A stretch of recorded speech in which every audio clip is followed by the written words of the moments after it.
Gente, bom dia. Obrigada pela presença de vocês aqui no stand da B3 na Expert.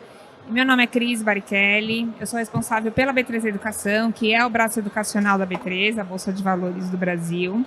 E hoje a gente vai bater um papo aqui sobre a CVM 175 e seus desdobramentos na indústria de fundos. Então, estão aqui comigo para me ajudar a contar um pouquinho para vocês o Rogério Santana, que é da B3, e o Luiz, que é da Tercom. E a gente vai começar esse bate-papo aqui. Vou começar chamando o Rogério para ele dar um overview, assim, uma breve explicação sobre o que é a CVM 175 e quais são as principais mudanças, né, com relação à regulação que a própria CVM tem chamado aí de revolução. Né, Rogério? Então, se você puder contar um pouquinho, por favor. Bom dia a todas e a todos. Obrigado, Cris. Luiz, obrigado pelo ter aceito o convite aqui para esse bate-papo. Eu me apresentando com um pouco mais de detalhes, sou responsável pelo relacionamento com clientes, incluindo gestores e administradores de fundos, que são peças-chave na indústria de securitização. E a resolução ou revolução 175 é uma norma que há muito tempo era esperada pelo mercado, e ela tinha diversos objetivos, dentre eles reorganizar toda a regulamentação de fundos. Então a gente tem inúmeros fundos no mercado brasileiro: renda fixa, renda variável, FDIC, fundo imobiliário, FIAGRO, FIINFRA e todos os demais da família e derivados.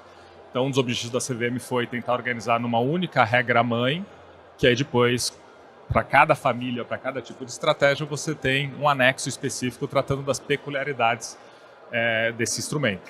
Então, tem algumas inovações que essa resolução traz, são, por exemplo, o reequilíbrio de responsabilidade entre o gestor e o administrador, trazer estrutura de fundo, classe e subclasse. Hoje é muito comum você ter um fundo com uma estratégia e diversos fundos de investimento em cotas que compram esse fundo. E aí você tem uma indústria com milhares e milhares de fundos no mercado brasileiro. Então você vai ter a possibilidade de racionalizar isso dentro de uma única estrutura, separando o tipo de cotista, estratégia em classes e subclasses, seguindo o mesmo instrumento. E, obviamente, um produto muito relevante que tem ganho uma relevância ainda maior no nosso mercado é o FDIC, que aproxima a economia real do mercado de capitais por meio de uma estrutura de securitização. O crédito, por muito tempo, teve concentrado no sistema bancário. Você tem mercado de capitais com emissão direta de empresas, debêntures, notas comerciais, e o FDIC, junto com o CRI, com o CRA, é um dos instrumentos que aproxima a economia real, seja do indivíduo que está tomando um empréstimo direto ao consumidor, seja de uma empresa que está antecipando algum fluxo de caixa. O FDIC traz inovações aqui e proximidade e, consequentemente, melhores condições para todo o ecossistema. E aí, nesse deep dive do que significa 175 para a indústria de FDICs, a gente tem aqui o Luiz, sócio fundador aqui da Tercom, que vai falar um pouquinho sobre a visão deles, de onde a gente está, o que muda e qual que é o futuro aqui dessa indústria. Bom dia a todos. Em primeiro lugar, eu queria agradecer o convite da B3 para fazer essa palestra e poder contar um pouquinho como é que a gente está vendo essas mudanças todas e falar um pouquinho sobre a nossa empresa. Como já foi falado pelo Rogério, a maior consolidação de regras que já houve no mercado brasileiro, realmente a CVM se debruçou em cima e mudou em conceitos verdadeiramente revolucionários a forma como os fundos são estruturados e regulamentados no Brasil, muito em linha com o que está acontecendo na legislação internacional. Envolve todos os fundos do Brasil. Os que mais nos interessam são os que tratam das categorias de FIFs e FDICs. Os demais anexos foram editados posteriormente. E essa resolução foi complementada depois, o que é muito importante, pela Lei 14.754, que a gente vai falar um pouquinho e que fala da parte fiscal. Como é que são os FDICs hoje? A carteira de FDICs hoje no Brasil tem 535 bilhões de reais. Nosso mercado específico, que é o mercado de muitos cedentes e muitos sacados, tem 46 bilhões, sendo que desses 46 bilhões, 18 bilhões são gestão da Tercom. Nós temos hoje 39% do mercado, o que nos dá uma bela de uma possibilidade de oferecer serviços para os nossos clientes que, se a nossa participação fosse menor, não poderia. Desse total de 535 padronizados, ou seja, aqueles que fazem só as operações absolutamente performadas, com o boleto entregue, a anuência do comprador para o sacado, são 328, e os FDICs não padronizados, aqueles que a mercadoria muitas vezes é entregue antes da fatura ser emitida, são 207 bilhões. Até hoje, os produtos eram restritos o FDIC era restrito a investidores profissionais qualificados. O qualificado hoje é aquele que tem, falando muito sinteticamente, pelo menos 1 milhão aplicado no mercado financeiro. O investidor profissional é aquele que tem pelo menos 10 milhões aplicado no mercado financeiro. O que aconteceu nesse período?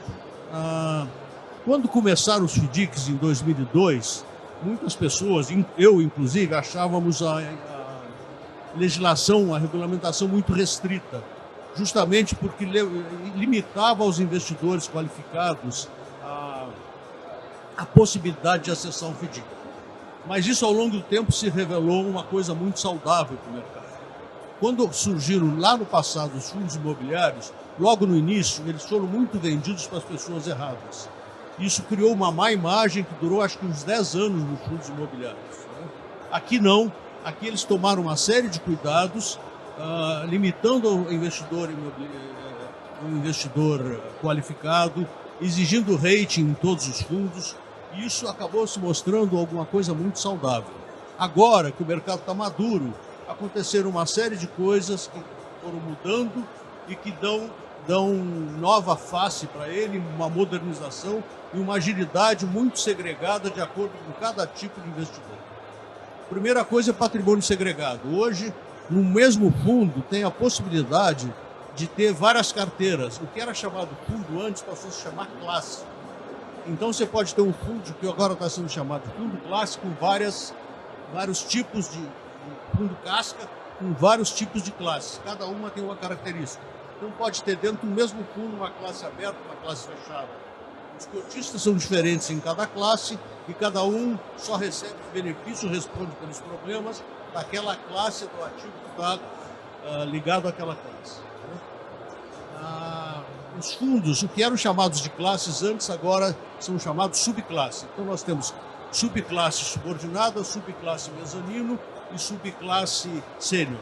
Sempre lembrando que elas têm uma preferência de acordo com o tipo de classe. A classe sênior tem preferência no recebimento do que ela tem a receber sobre a mezanino e sobre a subordinada. A mezanino ela é preferida pela classe sênior, mas ela tem preferência sobre a subordinada, o que significa claramente o seguinte: a sênior é a classe que tem o menor risco. Portanto, quanto mais subordinadas e mezaninos tiver garantido a sênior, menor vai ser o risco dessa cota e mais segura essa cota vai ser. E agora, com essa nova legislação, foi criado duas classes. A classe restrita, que são as subordinadas, que são as de investidores qualificados e de investidores profissionais, que tem uma série de coisas que foram flexibilizadas, com a ideia de que, se por acaso alguém compra uma cota dessas, tem pelo menos, no caso do profissional, 10 milhões de cotas, ele tem suficiente conhecimento para contratar um consultor, se for o caso, para saber o que está acontecendo, e essas cotas foram extremamente agilizadas. E foi criada agora a cota chamada classe para público em geral, que é a classe para varejo, que era vedado o investimento até agora. Como o produto amadureceu, foi criada essa classe. Foi mudada também o conceito, antes tudo dependia do administrador, mas na prática a maior parte das coisas quem fazia era o gestor. Agora eles definiram os prestadores de serviços como prestadores de serviços essenciais, que são o administrador e o gestor. Então uma série de coisas que a gente já fazia como gestor, entregava pronto para o administrador, como por exemplo o regulamento do fundo, o registro da CVM, agora passa a ser feito formalmente pelo gestor. A classe para investidor profissional ficou muito flexível, ela não tem limites, que a gente vai ver um pouquinho mais de detalhe depois. O gestor pode contratar distribuição de cotas, que é algo que a gente tinha falado, rating para fundos de classes restritas, ou seja, de investidor qualificado e de investidor profissional, passa a ser opcional. É uma decisão comercial. Antes era uma decisão regulamentar. Então, isso significa o quê? Significa a redução dos custos de observância e, com isso, os fundos vão ter menos custos e, portanto, vão poder remunerar melhor as classes de cota sênior. Uma novidade também é que os registros de direitos de crédito passam a ser obrigatórios. Foram surgindo várias registradoras.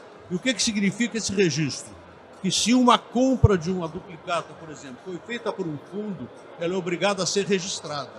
E se um outro fundo tentar comprar essa mesma cota, a hora que ele for comprar, a registradora, que são todas elas interligadas, vai dizer, epa, não, essa aí não pode comprar, porque ela já foi vendida para um terceiro. Isso aí é muito importante, porque a nossa experiência de FDICs, principalmente nos multicedentes, multissacados, é que o maior problema que tem não é inadimplência. O maior problema que tem é fraude. E isso aqui evita muito a fraude. No sistema chileno, quem faz esse mesmo trabalho é o imposto de renda de lá. Só para vocês terem uma ideia, eles fizeram antes da gente. O fundo aberto, antigamente, para não ter todo o rito de um fundo fechado, ele tinha que ter no máximo resgate em 30 dias. Agora ele passou para 180 dias.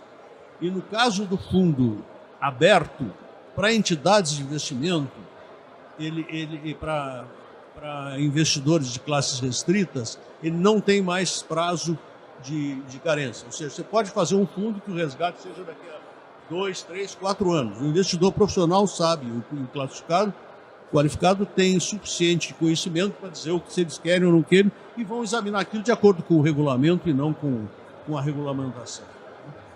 A outra coisa muito importante, que a gente vai falar depois, é sobre a 14475, acho que é o nome dessa, que faz parte da legislação fiscal. Um grande problema que a gente tinha nos fundos abertos antes é que todos eles sofriam come-cotas. No caso dos FDICs, se o FDIC for considerado uma entidade de investimento, a gente vai falar depois, ele deixa de ter come-cotas. Isso aí é uma vantagem fantástica que caiu no colo, porque no início eles queriam colocar come-cotas em todos, mas graças ao bom trabalho feito pelas entidades de classe, ele acabou eliminando para todos os fundos. Também deixa de existir o fundo NP, que era o não padronizado, e passa a existir direitos de crédito NP, que são acessíveis unicamente a fundos para investidores profissionais. Outra coisa muito importante também é que os FDICs agora são definidos cotas de FDICs como sendo direitos de crédito. Isso significa que um FDIC pode comprar cotas de outro FDIC. A consequência disso é que desapareceram os FICs de FDIC. Ele pode continuar tendo o nome, mas ele vai ser um FDIC como qualquer outro. Entidades de investimento. Isso foi uma das coisas da maior importância que teve. O que acontece? Ele não vai ter come-cotas desde que ele seja considerado uma entidade de investimento. O que é uma entidade de investimento?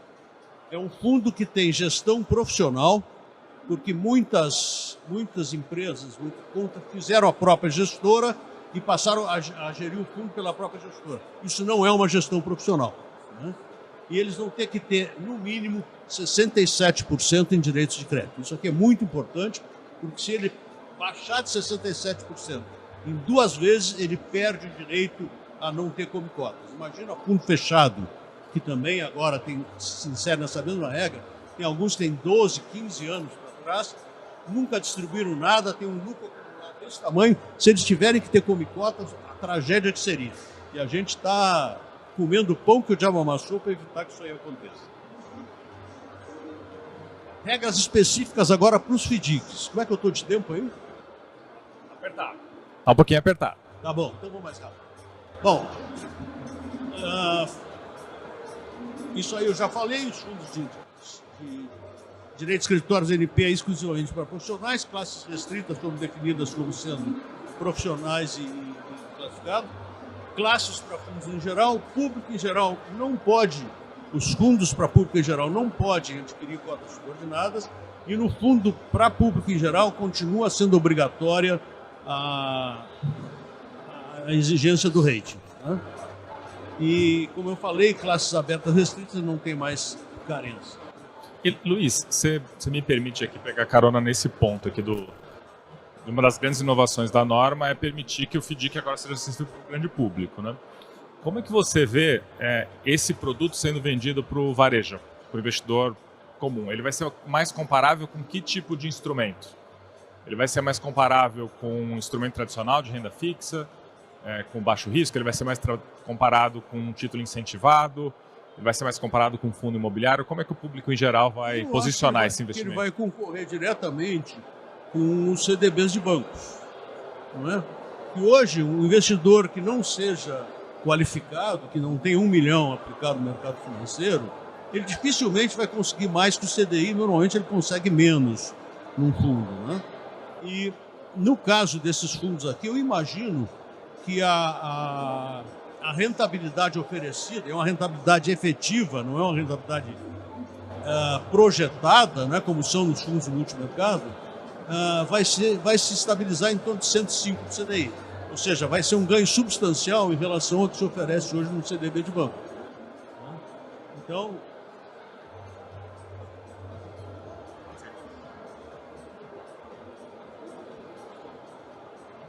a outra coisa interessante, o FDIC agora, como não tem mais FIC de FDIC, ele passa a ser uma classe de FDICs. E as classes, como eu falei antes, podem ser abertas ou fechadas. Tá? Os FDICs podem comprar cota do FDIC e o administrador e o gestor juntos passam a ser considerados como prestadores de serviços essenciais. Luiz, deixa eu perguntar, o que falta para os FDICs se aproximarem dos fundos incentivados?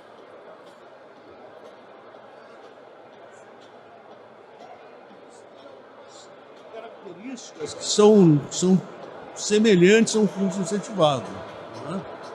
Eu acho que a única coisa que tem é que ele não tem a isenção de imposto. Mas nisso aí ele acaba sendo, vamos dizer assim, a margem que tem é tão boa que ele pode oferecer uma rentabilidade que neutralize essa isenção de imposto. Bom, o que mais importante, FDICs para varejo.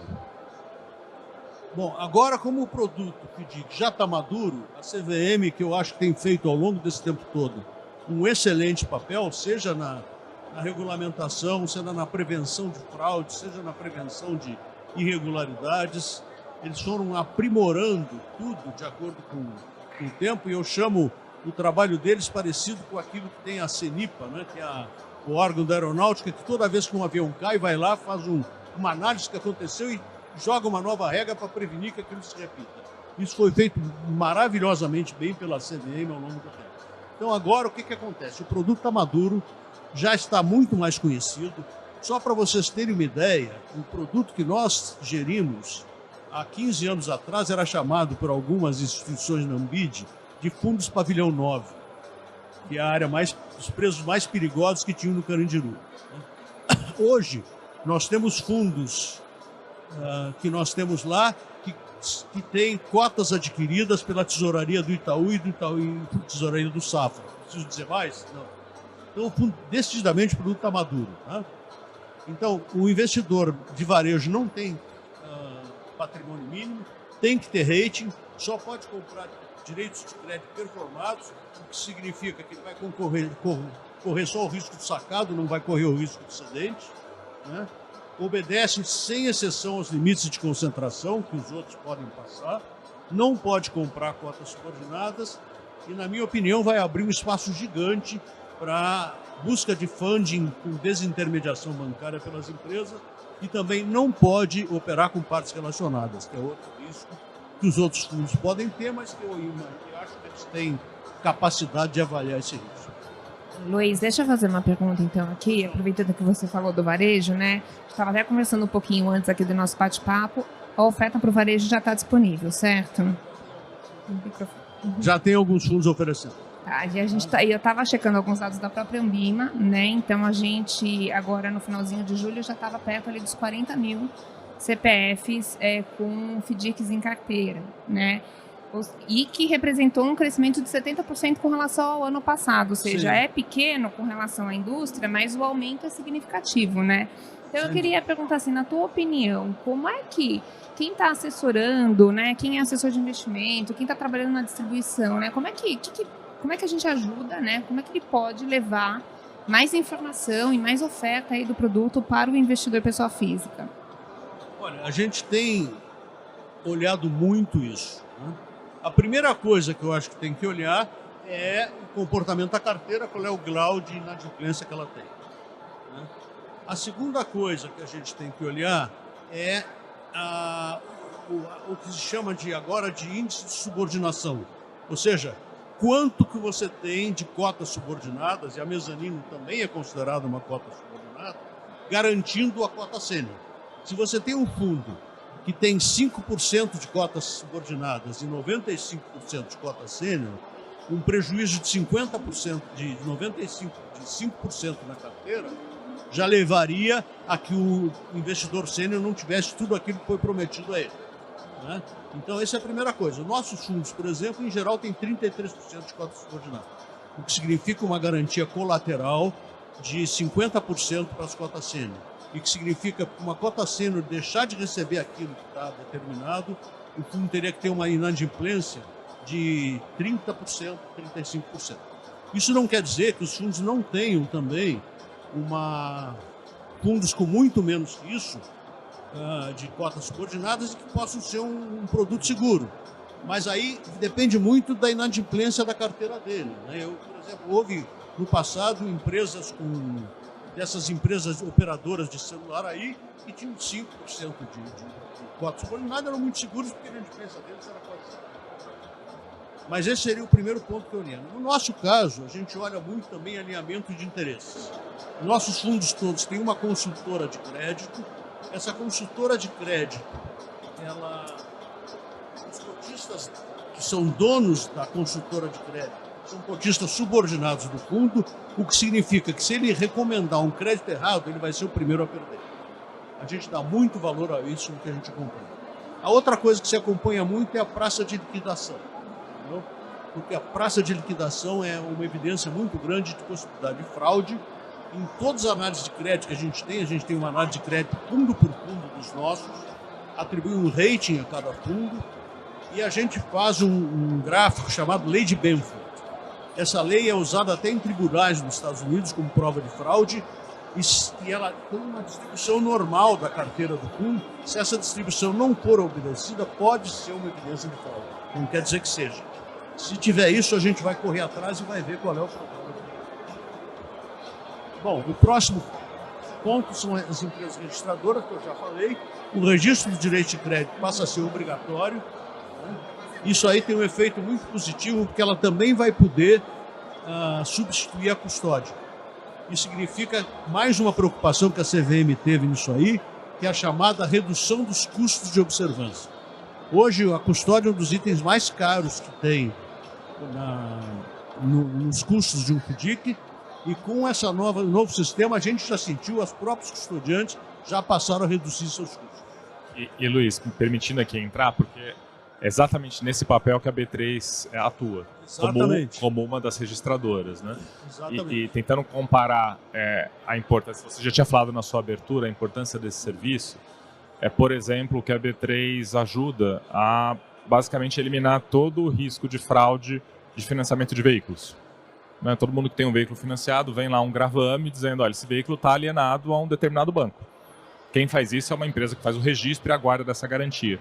Então, de alguma forma, é um serviço similar que a registradora traz para garantir que aquele ativo que já foi cedido por um FDIC não vai ser recedido por um outro, além de todos os relatórios de acompanhamento de performance, de liquidação e tudo mais que vem a reboque disso, né? Então, é um papel relevante que a B3 já presta serviços similares em outros mercados, e agora a gente tem apoiado a indústria de FDIC acreditando no potencial de crescimento dela. E isso é um instrumento magnífico para a prevenção de fraude, e como eu falei, principalmente no nosso setor, ele é mais problemático do que inadimplência. Então isso aí evita o quê? Evita uma venda dupla do mesmo tipo. Custódia passou a ser obrigatória apenas para as classes que apliquem direito de crédito que não são passíveis de registro. A concentração permanece 20% para sacados e coobrigados. As classes restritas têm exceção para isso. O qualificado não tem nenhuma restrição. E o profissional não tem nenhuma exceção.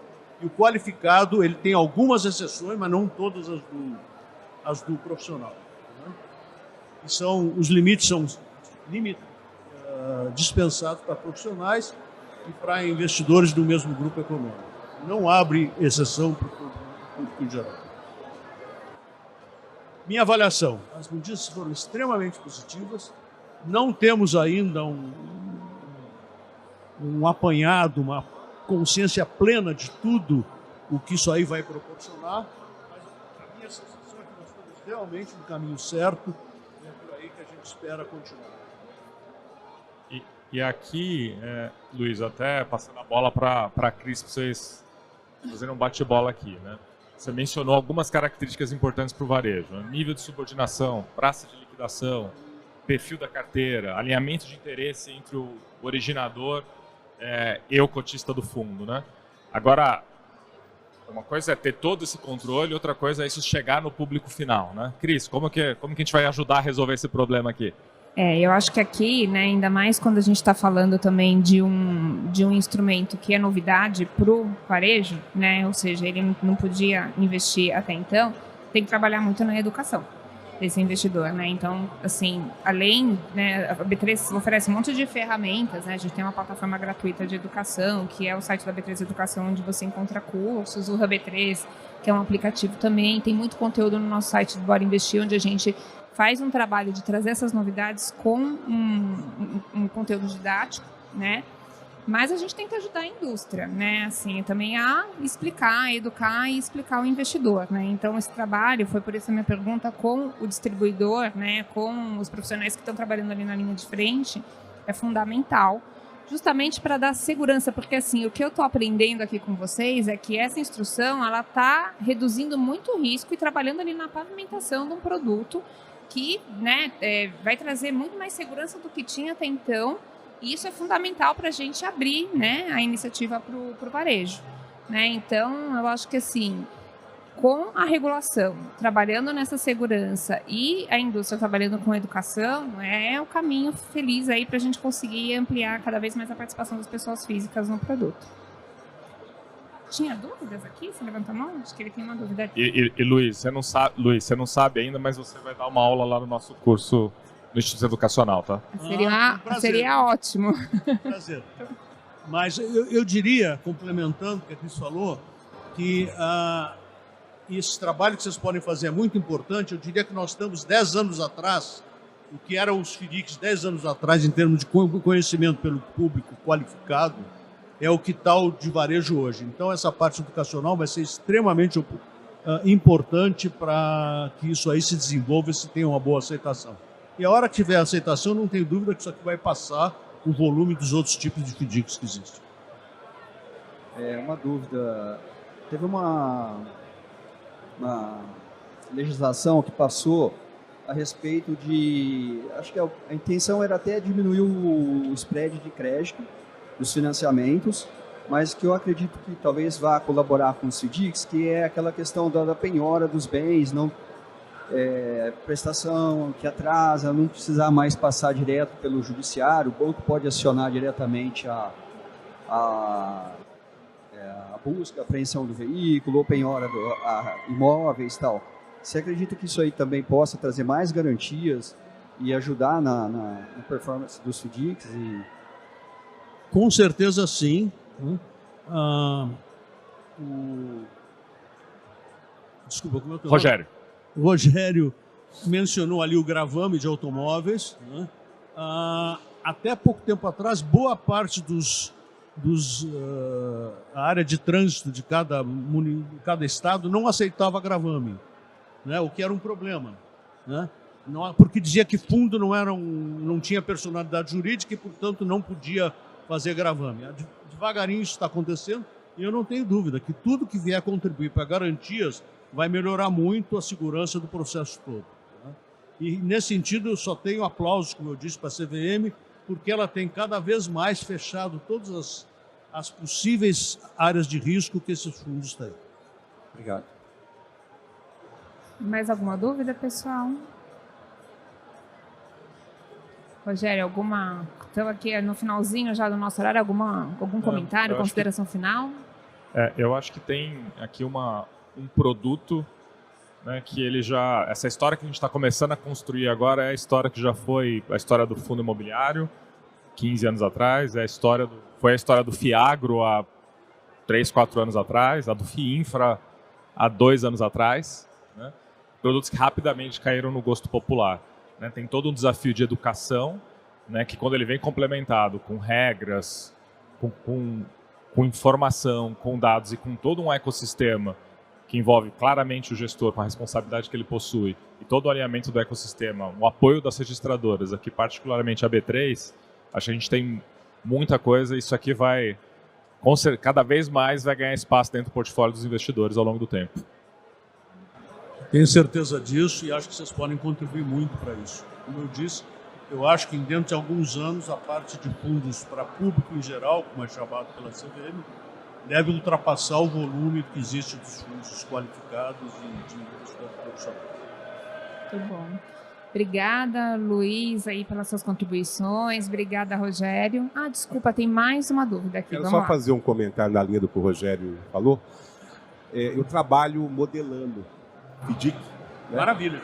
Sou senior advisor e eu vejo isso. Por isso eu te fiz aquela pergunta. Acho que a gente tem que vender o público essa ideia de que você vai compensar com retorno a não isenção fiscal.